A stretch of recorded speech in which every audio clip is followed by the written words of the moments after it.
Mr. President. Mr. President, please accept my best wishes as you steer the work of the Security Council for the month of July. My respectful greetings to members of Security Council. My heartfelt greetings to my brother, Minister Sami Shukri, and my sister, Minister Mariam Al-Sadiq.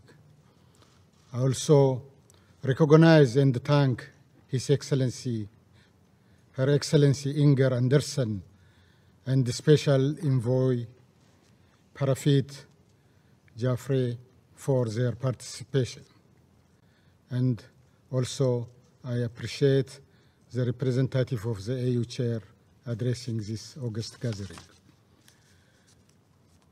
In this meeting and the deliberation of the Council, where a hydroelectric dam is under scrutiny in unprecedented manner, I'm not sure if I'm not the first water minister addressing this Council.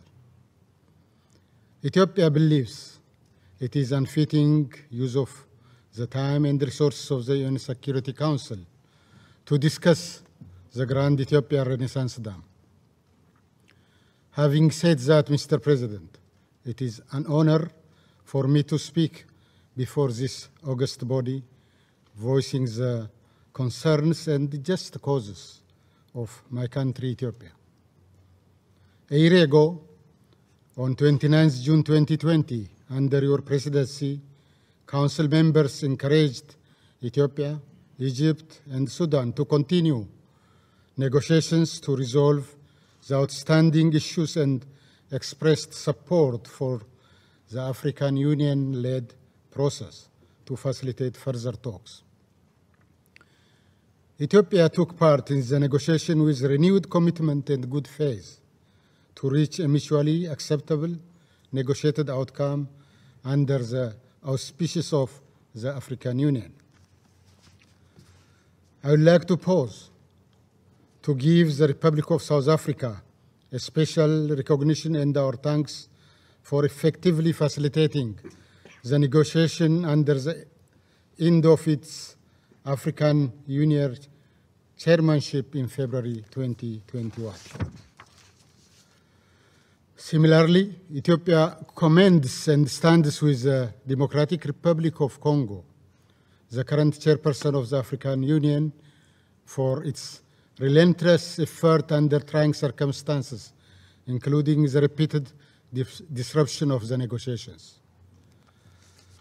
Mr. President, we are dealing with a hydroelectric dam project, which is not the first of its kind in Africa or in the world. We are building a reservoir to store water that will generate electricity by heating turbines. For your information, the GERD reservoir is 2.5 times smaller than that of the Aswan Dam in Egypt. Perhaps what puts the GERD in distinction from other projects is the extent of hope and aspirations it generated for 65 million Ethiopians that have no access to electricity. It is also unique because the construction of this $5 billion dam is financed by the blood, tears, and sweat of ordinary Ethiopians. The GERD is a right dam built at the right place for the betterment of people in the broader region. Our inability to utilize the Nile River so far is deeply embedded in the psychology of our people. Two famous Ethiopian proverbs underscore this point. Gowwan bishaan keessa dhaabbatee dheebota, or Yabbayin lij wuha xammaa'u. Both roughly translate to the irony of the tribulations of a poor man who stood in the middle of a river and lamented about experiencing extreme thirst. To change this generational lament, we have nowhere to look but the Abai or Nile Basin, in which 2/3 of Ethiopia's water resources is found. In this mighty river, which we share with our neighbors, our people so hope to extricate themselves of darkness and march towards it by building the GERD. The dam has the fingerprints of Ethiopia's farmers, pastoralists, daily laborers, students, businesswomen and men, and the diaspora throughout the world who eke out a living in extremely difficult circumstances. In equal, if not exceeding terms, Ethiopians have best wishes and neighborly care for their compatriots in Egypt and Sudan. We have all the intention to live together in peace and cooperate for our mutual benefit. The GERD demonstrates this core principle of collective well-being and prosperity. That is why the GERD is one of the regional integration projects under PIDA, the Program for Infrastructure Development in Africa. Mr. President, Africa, the cradle of mankind, is currently the youngest continent in the world. Africa is set to reap its demographic dividend by investing in its youth. Similarly, my country, Ethiopia, has 70% of its population under the age of 30. More than 100,000 Ethiopians graduate from higher education every year.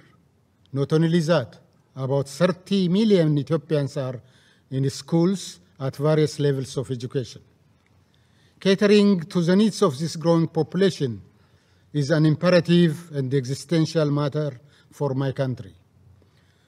The lives of Ethiopians that languish on the Sahara Desert attempting to cross into Europe, the migrants in the Middle East that sacrifices their youth to bring a better day for their families, the young boys and girls in migrant prison in Africa and beyond, the barefooted migrants that you see returning to their homeland in mass deportation from the Middle East deserve a dignified life. The GERD is a people's project, and our humble attempt to realize this dream against all odds, we chose to act in spite of the arduous obstacles we faced. Instead of coalescing in this challenge, we struggled to prevail. Little by little, we are overcoming. Mr. President, unfortunately, we are here because Egypt and most recently Sudan have expressed their opposition to this hydroelectric dam. It is important to note that our two neighbors have large and small dams and the canals they have constructed, with absolute disregard to the right of other riparian countries and rejecting Ethiopia's repeated plea for consultation. After a series of initiatives to address the concerns of our neighbors in good faith, we are compelled to conclude that their objection is not as such directed at the GERD, but rather to stop any water use by Ethiopia. The fact of the matter is, we have no viable alternative. Unlike Egypt and Sudan, Ethiopia has no considerable groundwater reserve. We also don't have seawater to desalinate.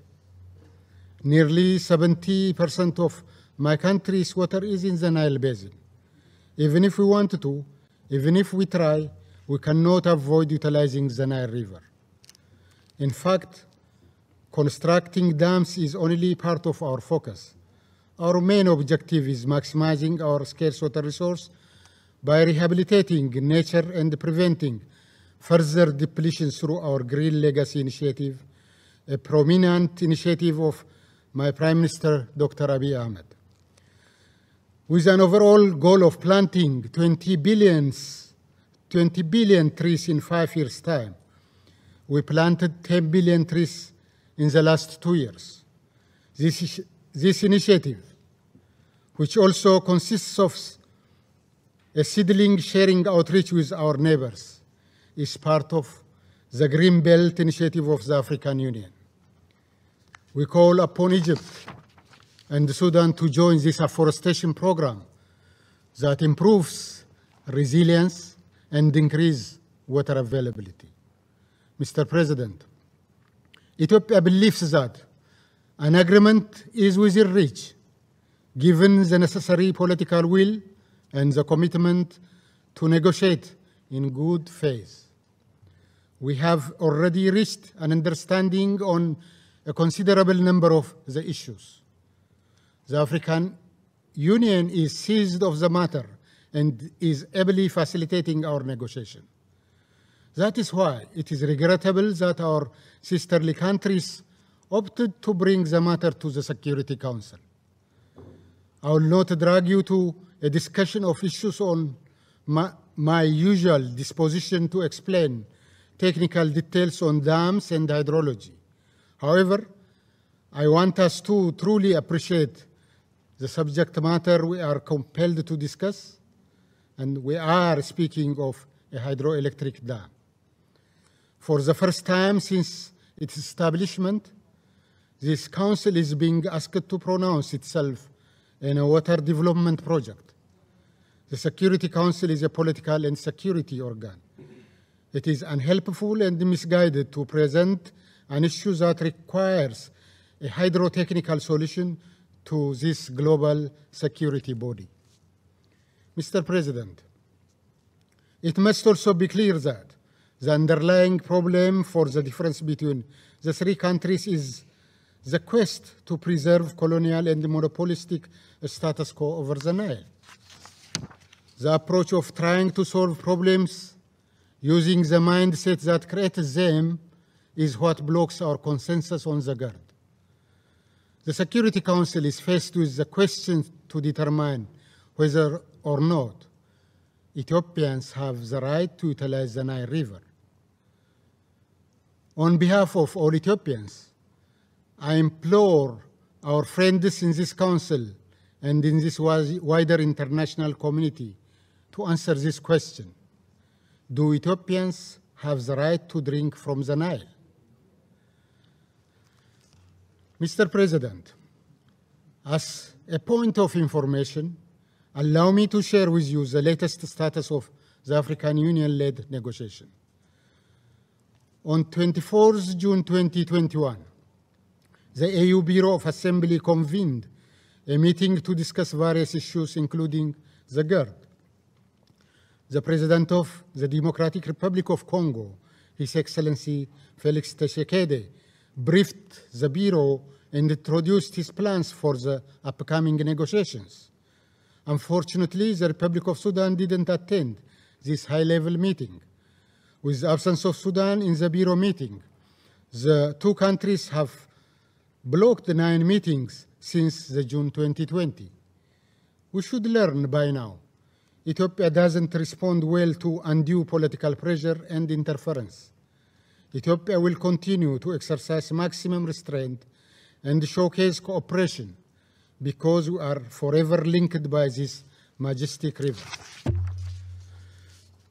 Whether we like it or not, we will continue to drink from the same river and must learn to live together as a neighbor.